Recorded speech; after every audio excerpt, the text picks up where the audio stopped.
Good morning. It is August 12th, 2020. This is the Gold Spot. I'm Eric Stepanek. I'm here with Steve Rand today. We're going to talk a little bit about the emerging markets that we've seen. We've seen a pullback recently, and we're going to talk about some of the healthy histories we've seen the last time gold ran. So, Steve, if you could enlighten us a little bit about that.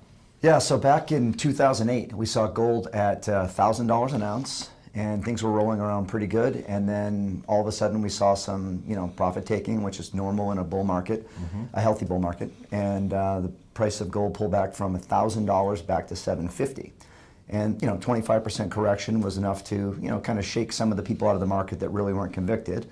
But the people that stuck with it were very much paid off, because gold went abruptly after that up to $1,900 by 2011 over the next 3 years. So, which is about like 150%. Yeah, a little more than that. And so we've got a lot of optimistic things to look for. The economy, there's a lot of holes still in the economy that we still have to deal with.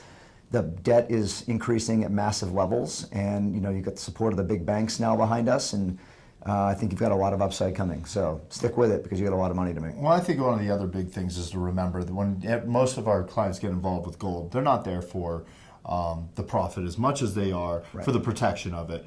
And right now, I mean, if you exit the market trying to re-enter it, would that be an easy thing to do product wise, or would you find that the product that you got rid of is now in the hands of a new buyer? Yeah, I mean, there's virtually almost no product available out there. I mean, I'm struggling weekly to get stuff for our clients in any kind of volume. And we knew some of the silver products, some of the investment grade coins that we were very excited about throughout the years are now becoming not only increasingly limited, but almost implicitly unavailable. I mean, so could you tell me a couple of those products that we've been excited about that we can't get our hands on? Yeah, if you look at our Silver Investors Report that we created several years ago, there's a number of options there as far as MS64, 65, and 66 Morgan silver dollars that are virtually almost unavailable in 65 and 66 now.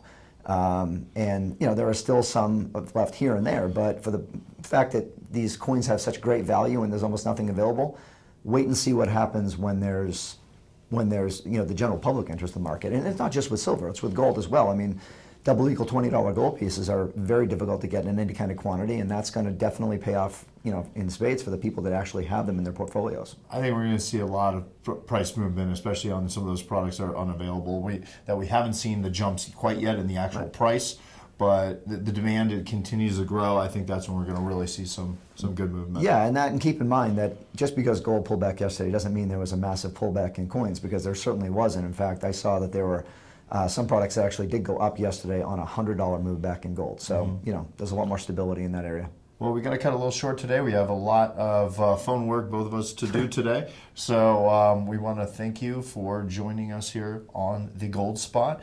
Steve, thank you, and we'll see what happens between now and next week. Yeah, see you next time.